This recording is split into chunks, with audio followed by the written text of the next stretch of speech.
Suamiku menceraikanku sambil tertawa, menyebutku wanita malas yang tak punya apa-apa. Ia tak tahu, daster yang kupakai setiap hari menutupi fakta bahwa aku menghasilkan miliaran rupiah setiap bulan, dan hari itu adalah awal dari penyesalan terbesarnya. Pagi di Jakarta selalu datang dengan cara yang sama, panas yang belum sepenuhnya bangun, tapi sudah cukup untuk membuat udara terasa berat di dada. Aku terbangun sebelum jam 6, bukan karena alarm, melainkan karena kebiasaan yang terbentuk bertahun-tahun. Kebiasaan seorang istri yang terbiasa mendahului hari, agar semuanya terlihat rapi dan terkendali. Dari jendela kamar, cahaya matahari menembus tirai tipis berwarna krem, memantul lembut di dinding. Suara klakson dari kejauhan menjadi latar yang tak pernah absen, seperti denyut nadi kota ini, keras dan tak peduli. Aku bangkit dari ranjang dengan gerakan pelan agar tidak mengganggu Bimo. Suamiku masih terlelap, punggungnya menghadap ke arahku. Kami sudah lama tidur seperti ini, berbagi ranjang, tapi jarang berbagi percakapan di pagi hari. Aku menatapnya sesaat, bukan dengan rasa marah atau sedih, hanya perasaan netral yang sulit dijelaskan. Dulu, aku sering memandang wajahnya sambil tersenyum, mengingat masa awal pernikahan ketika segalanya terasa hangat dan penuh harapan. Kini, wajah itu hanya wajah seseorang yang hidup bersamaku, bukan lagi pusat dari duniaku. Aku melangkah ke kamar mandi, membasuh wajah, lalu mengenakan daster katun favoritku. Daster sederhana berwarna biru pucat, sudah sedikit pudar karena sering dicuci. Nyaman, ringan, dan tidak ribet. Itulah yang aku suka. Banyak orang menganggap daster sebagai simbol kemalasan, tapi bagiku ia adalah simbol kebebasan di dalam rumah. Tidak ada tuntutan, tidak ada peran yang harus dimainkan. Hanya aku dan diriku sendiri. Di dapur, aku menyalakan kompor, merebus air, dan menyiapkan sarapan sederhana. Tidak istimewa, hanya nasi hangat, telur ceplok, dan tumisan sayur. Aku memasak dengan tenang, hampir tanpa suara, seolah dapur adalah ruang meditasi kecil tempat pikiranku bisa beristirahat. Sesekali aku membuka ponsel, membaca beberapa pesan singkat yang masuk sejak subuh.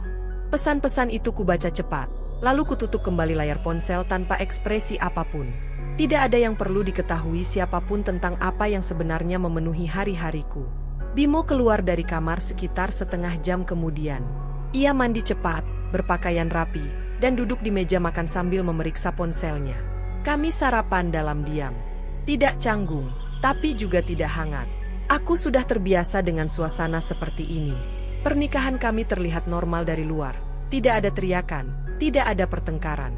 Hanya dua orang dewasa yang menjalani rutinitas masing-masing di ruang yang sama.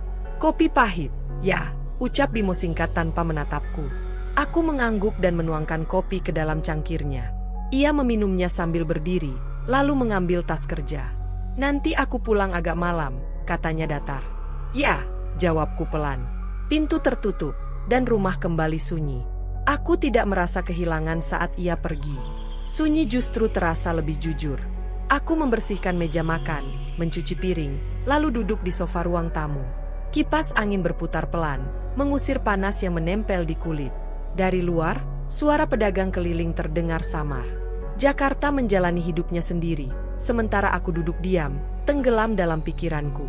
Jika ada yang melihatku saat itu, mereka mungkin akan berpikir aku hanyalah istri rumahan biasa. Perempuan yang menghabiskan hari dengan membersihkan rumah, menonton televisi, dan menunggu suami pulang. Penampilanku tidak menyangkal anggapan itu. Rambutku terikat sederhana, wajah tanpa riasan, daster yang sama sejak pagi. Aku membiarkan dunia melihat apa yang ingin mereka lihat.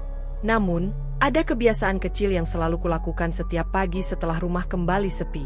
Aku mengambil laptop tipis dari dalam lemari yang terkunci rapi. Duduk di meja kecil dekat jendela, aku membuka layar dan menatapnya dengan fokus yang berbeda.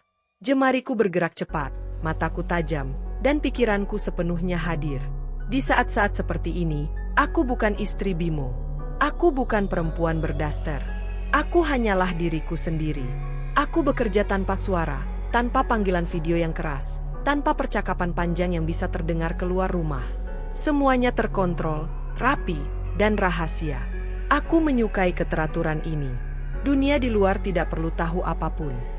Tidak perlu tahu bahwa aku memiliki kehidupan lain yang sama nyatanya dengan kehidupan di rumah ini. Menjelang siang, aku menutup laptop, menyimpannya kembali, lalu berdiri di depan cermin. Bayangan diriku tampak biasa saja. Tidak ada tanda-tanda kelelahan, Tidak ada kegelisahan berlebih. Aku tersenyum tipis pada pantulan itu. Senyum kecil yang jarang kulihat, tapi selalu terasa cukup.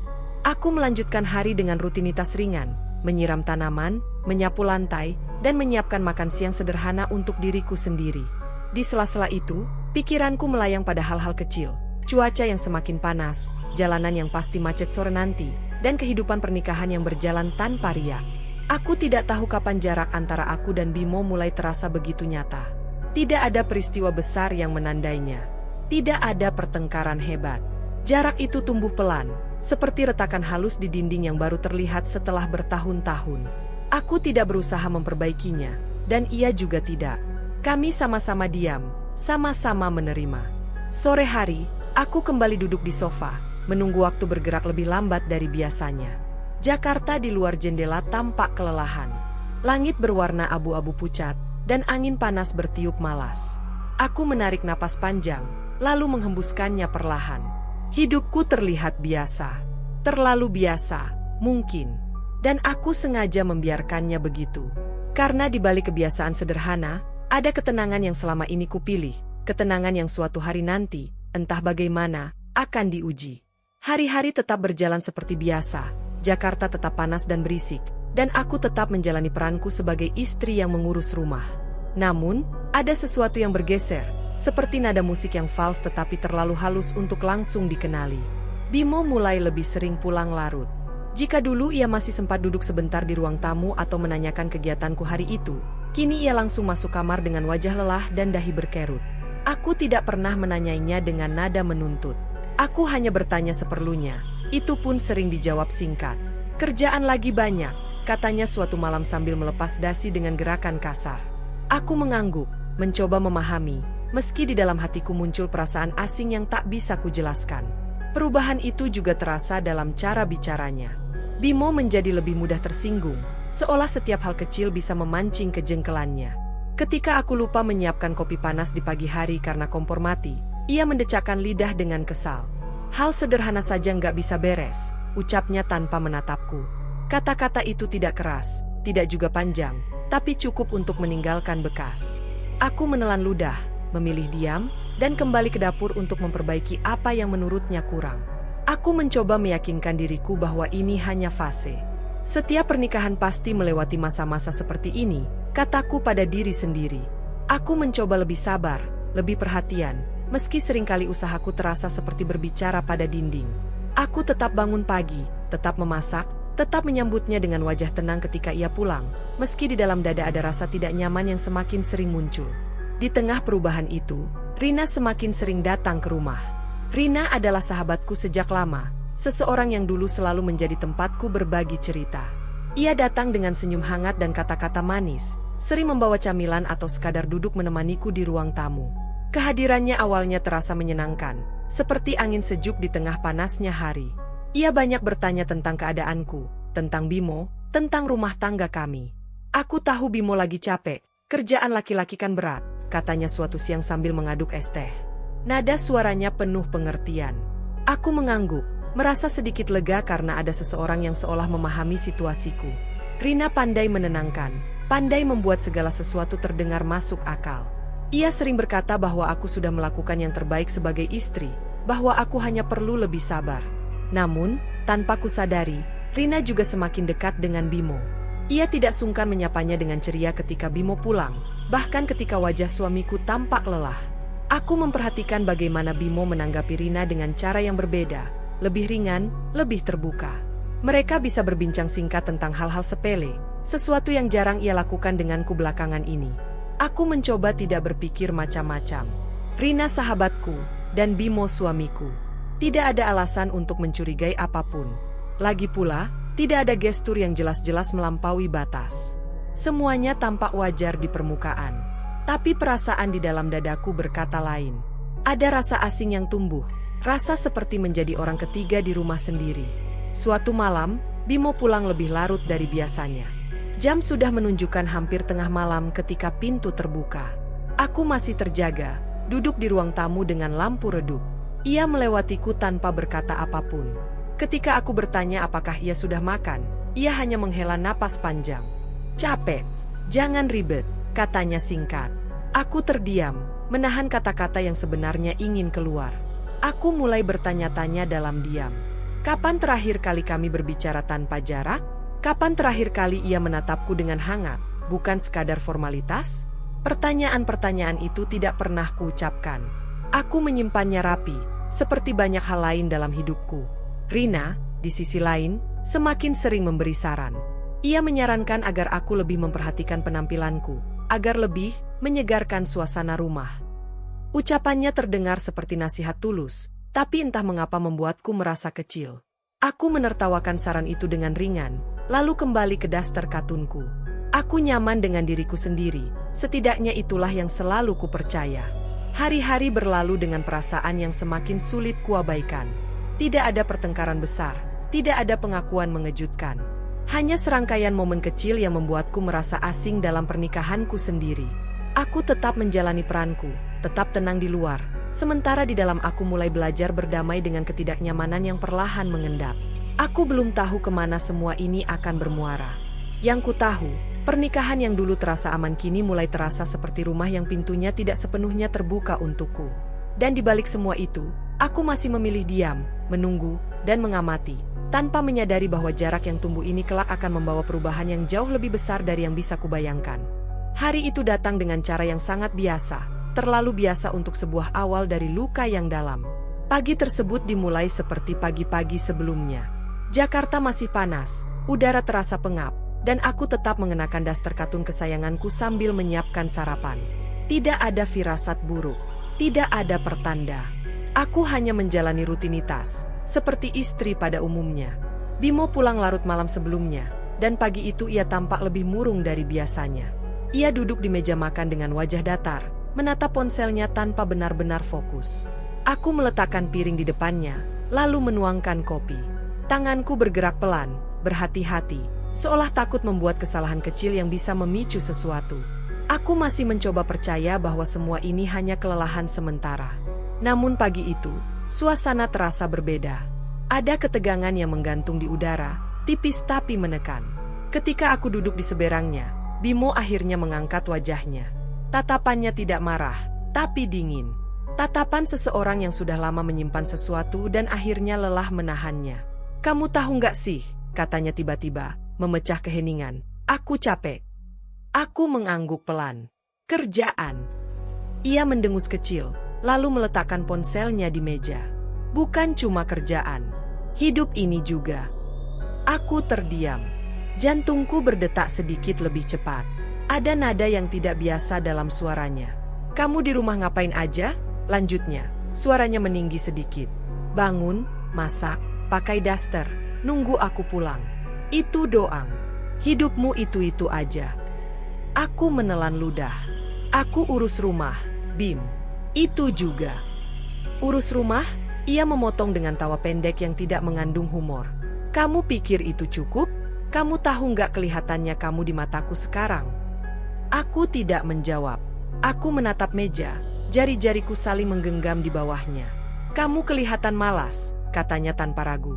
"Nggak punya ambisi. Nggak berguna. Kayak beban yang cuma numpang hidup." Kata-kata itu jatuh satu persatu, menghantam tanpa suara, tapi terasa lebih keras dari teriakan. Dadaku terasa sesak, napasku tercekat. Aku merasa seolah seluruh ruangan menyempit, membuatku sulit bergerak. Ingin rasanya aku tertawa, mengatakan bahwa ia salah besar. Ingin aku berdiri dan menunjukkan siapa aku sebenarnya. Tapi aku tidak melakukan apapun. Aku hanya duduk diam. Bimo melanjutkan, seolah keheninganku adalah izin. "Aku capek punya istri yang gak ngapa-ngapain. Kamu tahu nggak, perempuan di luar sana." Ia berhenti, mungkin menyadari ucapannya terlalu jauh, atau mungkin tidak peduli.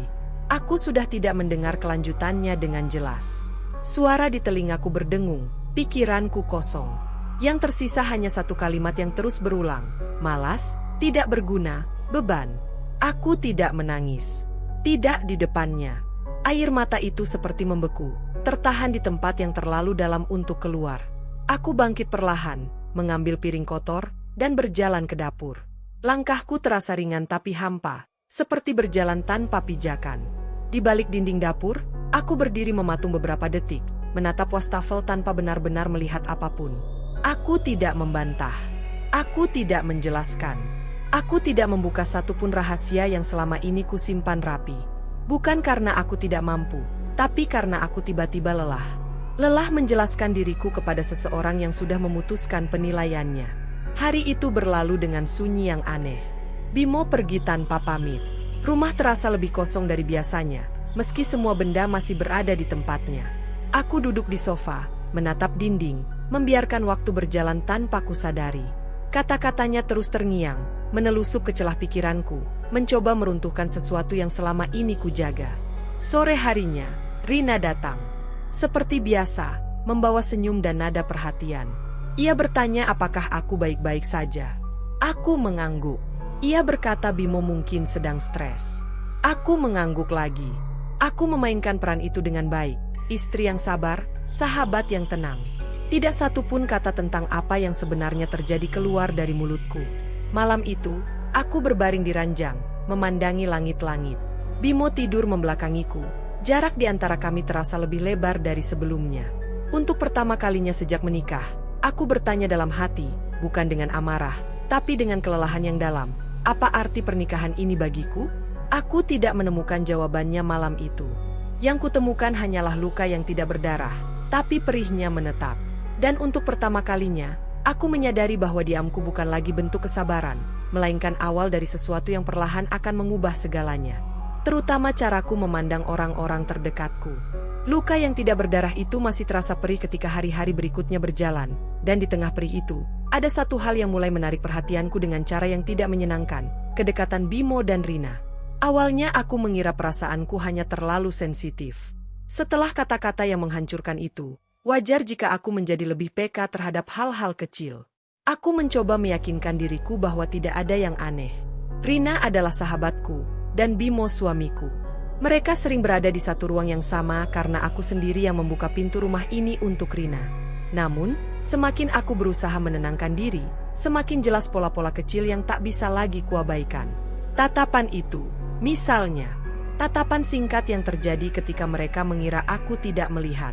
Bukan tatapan terang-terangan, melainkan sesuatu yang cepat, penuh makna, dan langsung teralihkan begitu aku bergerak mendekat.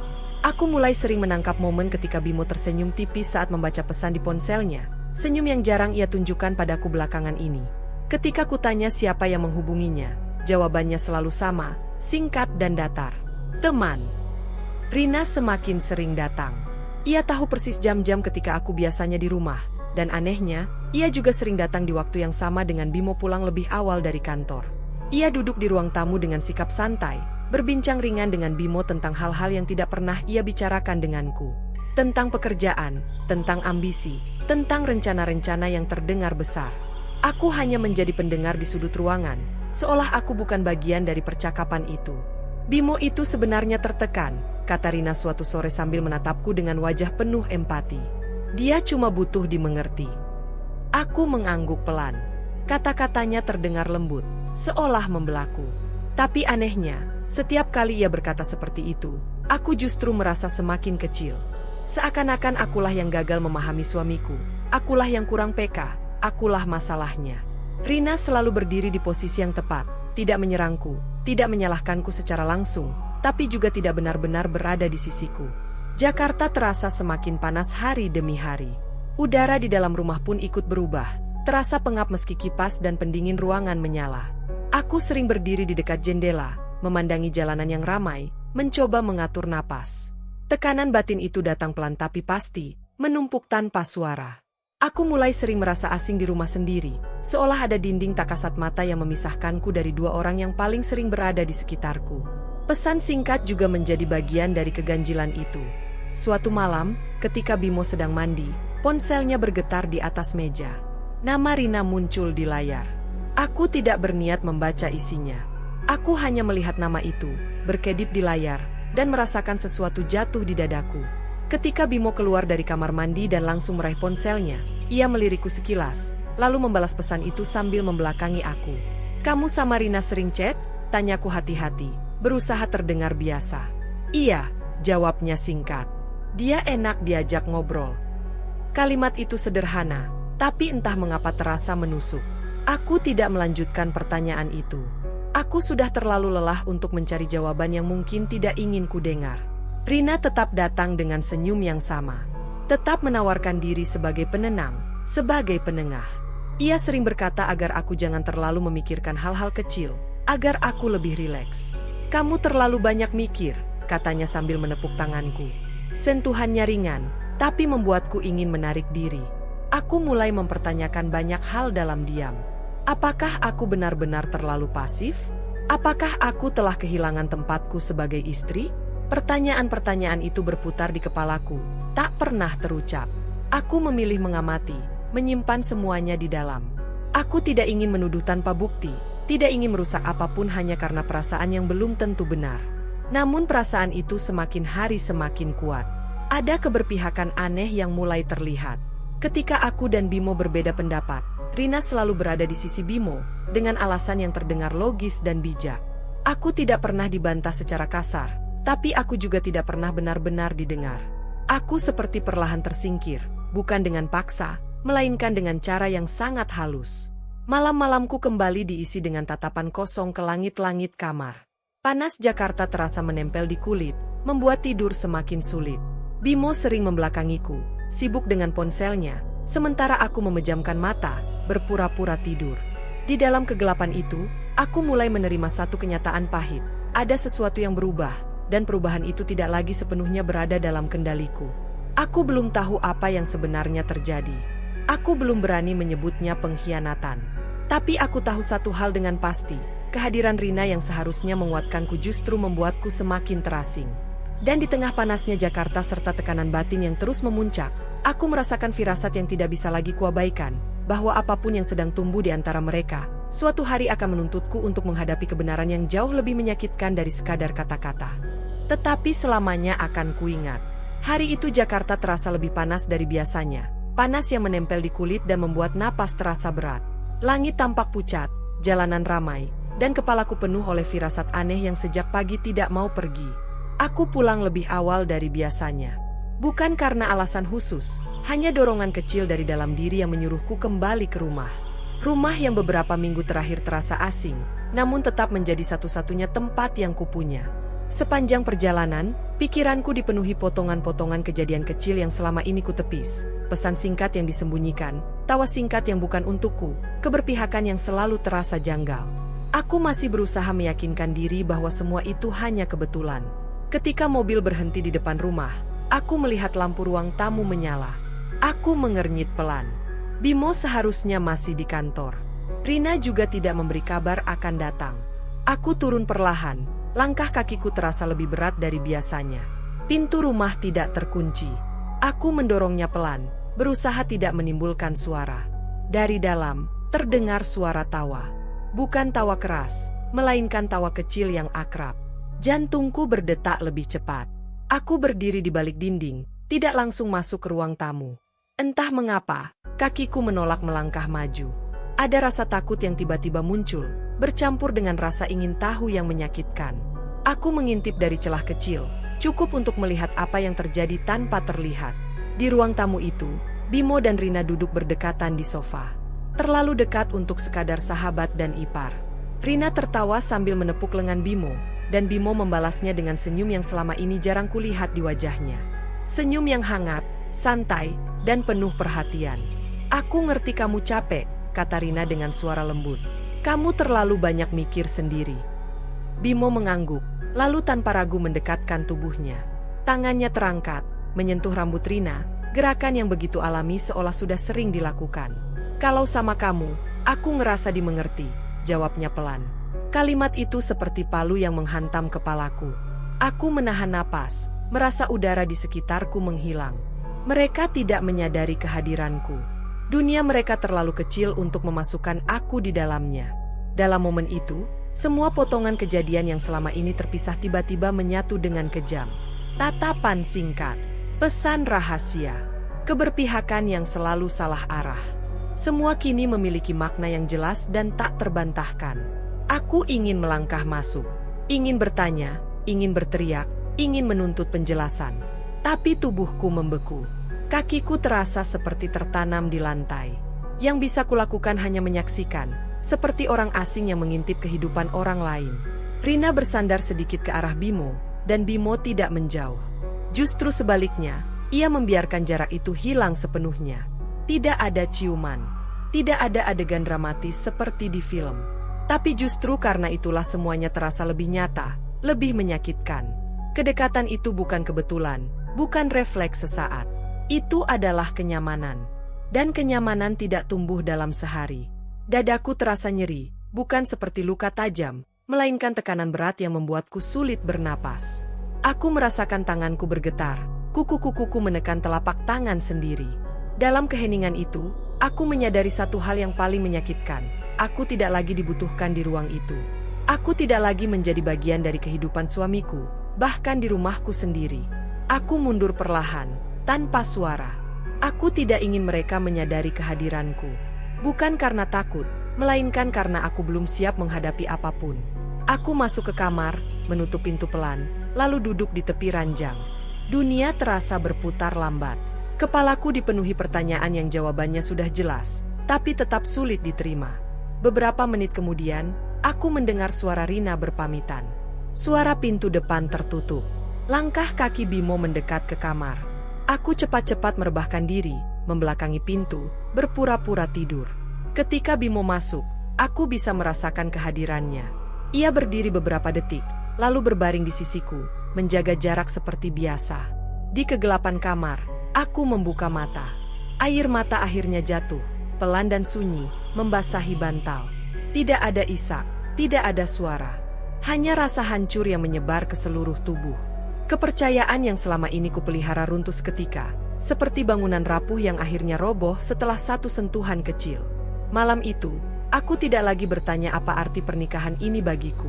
Aku sudah tahu jawabannya. Pernikahan ini telah kehilangan maknanya, dan kepercayaan yang menjadi dasarnya telah hancur tanpa sisa. Di tengah panas Jakarta dan sunyinya kamar, aku menyadari bahwa hidupku tidak akan pernah sama lagi. Dan meski aku masih terdiam, di dalam diriku sesuatu telah berubah, sesuatu yang tidak akan pernah bisa kembali seperti semula. Dan perubahan itulah yang menjadi latar dari pagi ketika Bimo akhirnya mengatakan apa yang sejak lama mungkin sudah ia siapkan. Pagi itu datang tanpa hujan, tanpa angin, hanya panas Jakarta yang terasa lebih kering dari biasanya. Aku duduk di meja makan dengan secangkir teh yang sudah dingin, menunggu Bimo keluar dari kamar dengan perasaan yang anehnya tenang. Ia duduk di hadapanku tanpa basa-basi. Tidak ada amarah di wajahnya, tidak juga rasa bersalah. Yang ada hanya ekspresi datar, seperti seseorang yang hendak menyelesaikan urusan administratif. Ia menghela napas pendek, lalu berkata dengan nada yang dibuat tenang, "Aku rasa kita sebaiknya berpisah." Kalimat itu meluncur begitu saja, tanpa pengantar, tanpa penjelasan panjang. Anehnya, aku tidak terkejut. Seolah tubuh dan pikiranku sudah lebih dulu tahu bahwa momen ini akan datang.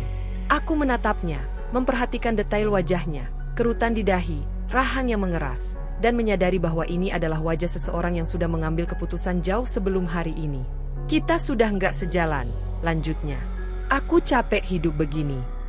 Aku tidak langsung menjawab. Aku membiarkan kata-katanya mengendap, bukan karena aku bingung, tetapi karena aku ingin memastikan bahwa aku benar-benar mendengarnya. Bimo menyandarkan punggung ke kursi, menatapku dengan tatapan yang mengandung sesuatu yang menyerupai rasa unggul. "Jujur saja," katanya kemudian, suaranya sedikit berubah. "Aku nggak lihat masa depan sama kamu. Kamu nggak punya apa-apa. Hidupmu cuma di rumah. Setelah cerai nanti, aku harap kamu sadar diri." Ia mengatakannya tanpa teriak, tanpa emosi berlebihan. Justru itulah yang membuatnya terasa lebih merendahkan. Dalam pandangannya, aku adalah perempuan yang akan runtuh begitu pernikahan ini berakhir. Perempuan tanpa pegangan, tanpa daya, tanpa dunia di luar dirinya. Aku menunduk sejenak, bukan karena takut, melainkan karena aku sedang mengatur napas. Ada rasa perih yang muncul, tentu saja. Kata-katanya tetap menyakitkan, meski kepercayaanku sudah hancur sebelumnya.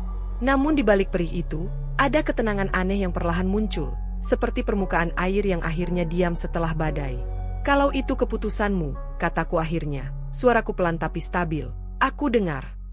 Bimo tampak sedikit terkejut. Mungkin ia mengira aku akan menangis, memohon, atau setidaknya membantah.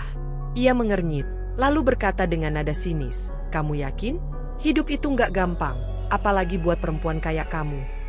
Aku menatapnya kembali, kali ini tanpa menghindar. Aku tahu.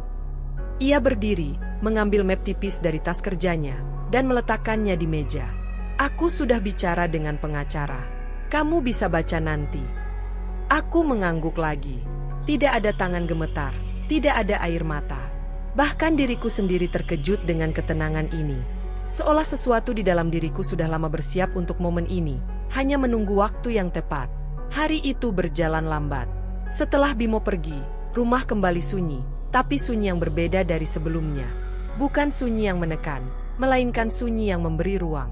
Aku duduk sendirian, memandangi map di meja makan, tanpa segera membukanya. Aku tidak merasa perlu tergesa-gesa. Untuk pertama kalinya setelah sekian lama, aku merasa memiliki kendali atas waktuku sendiri. Di dalam diriku, ada luka yang masih terbuka, tentu saja. Pengkhianatan tidak menguap begitu saja. Namun di sela-sela luka itu, ada kesadaran baru yang mulai tumbuh. Kesadaran bahwa hidupku tidak sesempit yang Bimo bayangkan. Bahwa dunia yang kujalani tidak hanya terbatas pada rumah ini, pada peran yang selama ini kutampilkan. Aku bangkit, berjalan ke kamar, lalu membuka lemari yang selama ini jarang tersentuh. Di balik tumpukan pakaian sederhana, ada kotak kecil yang selalu kusimpan rapi. Aku membukanya, mengeluarkan beberapa dokumen, lalu menatapnya lama. Angka-angka di sana tidak pernah berubah, hanya pandanganku terhadapnya yang kini berbeda. Aku menutup kotak itu kembali, menyimpannya, seolah berkata pada diri sendiri bahwa belum waktunya dunia mengetahui segalanya. Sore hari, ponselku bergetar. Nama Rina muncul di layar. Aku menatapnya beberapa detik sebelum memutuskan untuk tidak mengangkatnya. Untuk pertama kalinya, aku tidak merasa perlu menjelaskan apapun. Ada jarak yang kini kupilih dengan sadar. Malam itu, aku duduk di dekat jendela, memandang Jakarta yang masih sibuk seperti biasa. Lampu-lampu kendaraan bergerak tanpa henti, kehidupan orang-orang lain terus berjalan, tak peduli pada runtuhnya sebuah pernikahan. Aku menarik napas panjang, merasakan ketenangan yang aneh tapi nyata. Bimo mengira aku akan hancur. Ia mengira aku tidak punya apa-apa selain dirinya. Dan untuk pertama kalinya, aku membiarkan ia tetap berada dalam keyakinan itu. Karena di balik diamku, ada kehidupan lain yang selama ini kusembunyikan. Kehidupan yang perlahan akan menuntunku pada sebuah kebangkitan yang bahkan belum bisa ia bayangkan.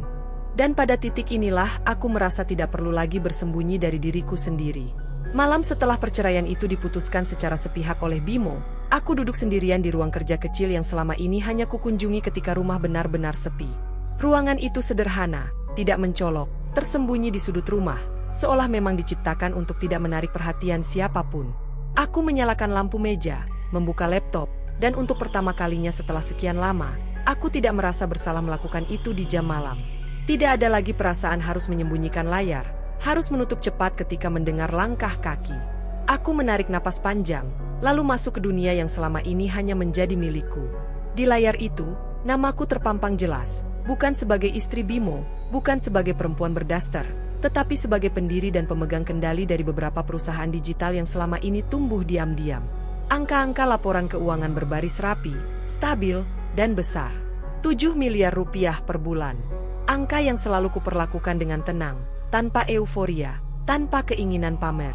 Bukan karena aku tidak bangga, melainkan karena aku memilih hidup sederhana bersama seseorang yang kucintai. Kilas balik datang begitu saja, membawa ingatanku pada tahun-tahun awal pernikahan. Saat itu, aku baru saja mulai merintis usaha dari nol. Aku bekerja di balik layar, belajar, jatuh, bangkit, dan tumbuh. Aku tidak pernah menceritakan detailnya pada Bimo.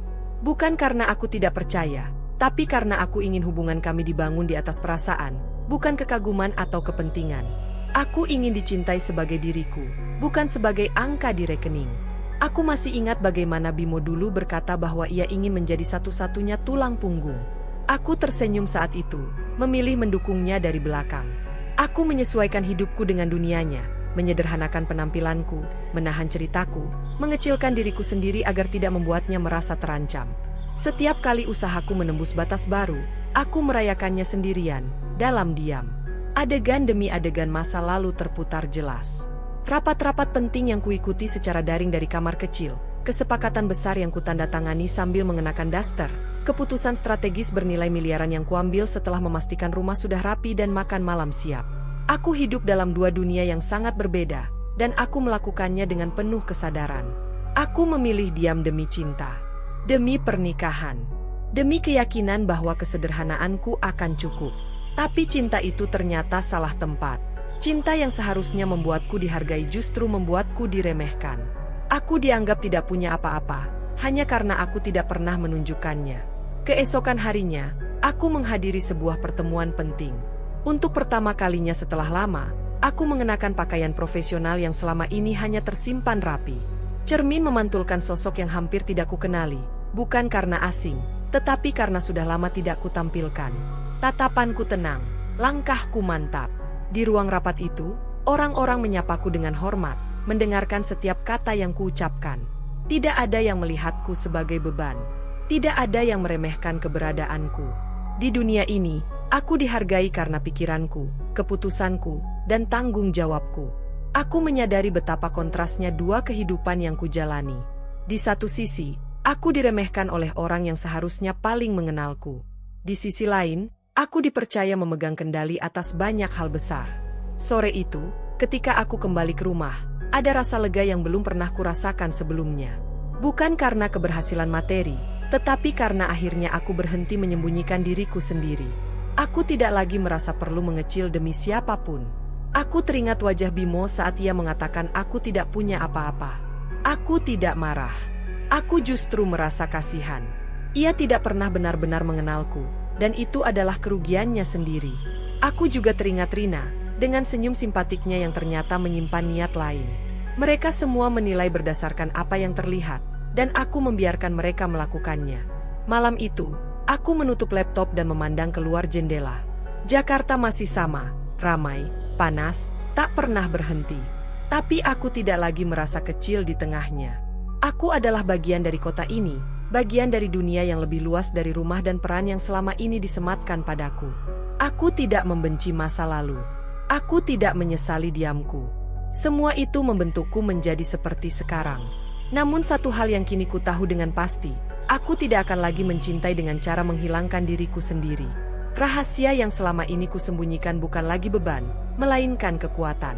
Dan kekuatan itu akan segera mengubah arah hidupku, dengan atau tanpa mereka di dalamnya. Sebuah kenyataan yang mulai terlihat jelas ketika roda kehidupan berputar dengan caranya sendiri, tanpa perlu aku dorong atau paksa. Aku tidak pernah berniat membalas apapun. Aku hanya melangkah maju, dan rupanya langkah itu saja sudah cukup untuk membuat masa lalu tertinggal jauh di belakang. Perubahan pertama datang dari dunia yang dulu begitu dibanggakan Bimo. Karir yang selama ini menjadi sumber kepercayaan dirinya mulai goyah. Aku mendengarnya bukan dari mulutnya, melainkan dari potongan cerita orang lain yang tak sengaja sampai ke telingaku. Proyek besar yang ia tangani gagal. Keputusan yang ia ambil terbukti keliru. Reputasinya yang selama ini ia jaga perlahan retak, dan untuk pertama kalinya, ia tidak bisa menutupi kegelisahannya dengan nada tinggi atau sikap meremehkan. Aku melihatnya suatu sore di sebuah kafe, secara kebetulan. Ia duduk sendirian, menatap layar ponselnya dengan wajah tegang. Tubuhnya tampak lebih kurus, bahunya sedikit membungkuk. Aku tidak menyapanya. Aku hanya melewatinya dengan langkah tenang, dan di detik itu, aku merasakan sesuatu yang aneh, bukan kepuasan, bukan pula dendam, melainkan jarak yang sudah terlalu jauh untuk dijembatani kembali. Hubungannya dengan Rina pun tidak berjalan seperti yang mereka bayangkan. Ketika tidak lagi ada aku sebagai penyeimbang, sebagai tempat aman untuk berpura-pura baik, kenyataan mulai menunjukkan wajah aslinya. Rina bukan lagi sahabat yang penuh pengertian, dan Bimo bukan lagi pria yang bisa dikagumi tanpa syarat. Mereka mulai saling menyalahkan, saling menuntut, dan perlahan menyadari bahwa hubungan yang dibangun dari pengkhianatan tidak pernah benar-benar kokoh. Rina sempat menghubungiku. Pesannya panjang, penuh kata-kata penyesalan yang terasa terlambat. Ia berkata ia tidak bermaksud menyakitiku, bahwa semuanya terjadi begitu saja. Aku membaca pesan itu tanpa emosi yang dulu mungkin akan muncul. Tidak ada amarah, tidak ada keinginan untuk membalas. Aku hanya membalas singkat, dengan bahasa yang sopan dan batas yang jelas. Aku tidak lagi menyediakan ruang dalam hidupku untuk orang-orang yang pernah memilih mengkhianati kepercayaanku. Sementara itu, hidupku justru bergerak ke arah yang lebih jujur. Aku tidak lagi bersembunyi di balik kesederhanaan yang dipaksakan. Aku tetap menjadi diriku yang tenang, tetapi kini dengan postur yang lebih tegak. Aku mengatur waktuku sendiri, memilih lingkaran orang-orang yang menghargai keberadaanku tanpa syarat. Setiap keputusan yang kuambil terasa lebih ringan, karena tidak lagi harus menyesuaikan diri dengan ego orang lain. Aku bertemu Bimo sekali lagi, kali ini bukan secara kebetulan. Ia memintanya. Kami duduk berhadapan, dan untuk pertama kalinya, posisi kami benar-benar setara, bahkan mungkin tidak lagi. Ia menatapku dengan mata yang berbeda, mata yang akhirnya melihat. Ia meminta maaf, dengan suara pelan, hampir rapuh. Ia mengakui kesalahannya, mengakui bahwa ia tidak pernah benar-benar mengenalku. Aku mendengarkannya sampai selesai. Lalu aku menjawab dengan jujur, tanpa nada tinggi, tanpa sindiran. Aku mengatakan bahwa aku memaafkannya, bukan demi dia, tetapi demi diriku sendiri. Namun memaafkan tidak berarti kembali. Ada batas yang tidak bisa dilintasi ulang.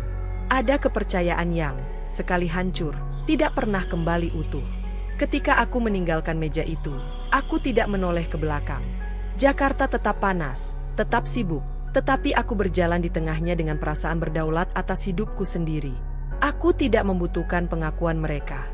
Kebenaran sudah berdiri dengan sendirinya, dan itu cukup. Penyesalan mereka datang terlambat, tetapi aku tidak lagi hidup di masa lalu. Aku hidup di masa kini, dengan ketenangan yang tidak bisa digoyahkan oleh apapun. Dan dalam ketenangan itu, aku tahu bahwa kisahku hampir sampai pada akhirnya, bukan sebagai istri yang diremehkan, melainkan sebagai perempuan yang akhirnya berdiri utuh sebagai dirinya sendiri. Dan kesadaran itu datang pelan, seperti matahari pagi yang menyinari ruang yang lama gelap.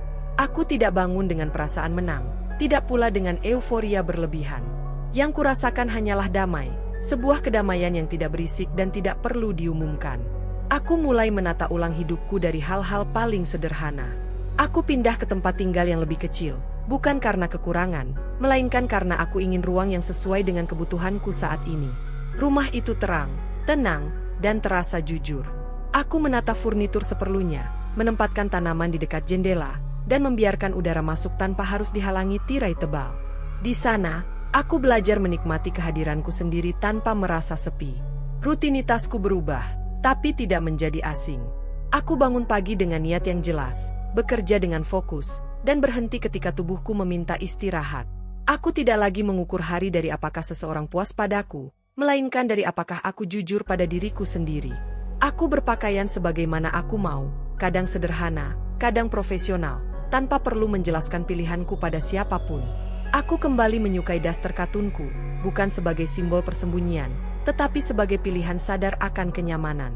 Dalam kesunyian yang baru ini, aku sering merenung tentang harga diri, tentang bagaimana mudahnya kita meremehkan seseorang hanya dari apa yang tampak di permukaan, tentang betapa berbahayanya asumsi, terutama ketika dibungkus oleh kebiasaan dan peran sosial. Aku menyadari bahwa selama ini aku turut berkontribusi pada penilaianku sendiri. Aku membiarkan diriku dipandang kecil karena aku takut kehilangan cinta. Dan pelajaran itu mahal, tapi berharga. Aku juga belajar tentang komunikasi, bukan sekadar berbicara, melainkan keberanian untuk hadir sepenuhnya. Aku memahami kini bahwa diam tidak selalu berarti bijak, dan kesabaran tanpa batas bisa berubah menjadi penghapusan diri. Andai waktu bisa diulang, mungkin aku akan berbicara lebih awal, menetapkan batas lebih tegas, dan meminta diperlakukan setara. Namun aku tidak menyesali masa lalu. Ia membawaku ke titik ini, ke pemahaman yang tidak bisa kupelajari dari buku manapun. Orang-orang datang dan pergi dalam hidupku, dan aku tidak lagi menggenggam mereka dengan ketakutan. Aku memilih relasi yang sehat, yang menghargai ruang dan kejujuran. Aku belajar mengatakan tidak tanpa rasa bersalah, dan mengatakannya tanpa ragu. Aku memaafkan, tetapi tidak melupakan pelajaran. Aku membuka hati, tetapi tidak menyerahkannya begitu saja. Sesekali, bayangan masa lalu muncul, wajah Bimo, Tawarina, rumah yang dulu kupanggil rumah. Bayangan itu tidak lagi melukai. Ia hanya singgah sebentar, lalu pergi. Aku mengamati perasaanku dengan jarak yang sehat, mengizinkan emosi lewat tanpa menguasai diriku. Inilah kemenangan batin yang selama ini kucari, kemampuan untuk tetap utuh meski pernah pecah. Jakarta masih panas, masih riuh, masih tak sabar. Aku berjalan di tengahnya dengan langkah yang mantap, tidak tergesa, tidak tertinggal. Aku tahu siapa diriku, apa yang kuinginkan, dan apa yang tidak lagi kuterima. Aku tidak membutuhkan pengakuan untuk merasa bernilai. Nilai itu tumbuh dari dalam, dari kejujuran pada diri sendiri. Jika ada satu hal yang ingin kusampaikan dari kisah ini, maka itu adalah sederhana. Jangan pernah menilai seseorang dari penampilannya, dan jangan pernah meremehkan pilihan hidup yang tidak kamu pahami. Setiap orang membawa dunianya sendiri, dengan perjuangan dan kekuatan yang mungkin tak terlihat. Dan kepada diriku yang dulu, aku ingin berkata, terima kasih telah bertahan, terima kasih telah berani berubah. Kisah ini berakhir di sini, bukan dengan sorak-sorai, melainkan dengan napas yang teratur dan hati yang tenang. Aku menutup pintu masa lalu tanpa membantingnya, lalu melangkah ke depan sebagai diriku sendiri, seorang wanita yang bangkit, bukan karena ingin membuktikan apapun kepada siapapun, tetapi karena akhirnya memilih untuk setia pada dirinya sendiri.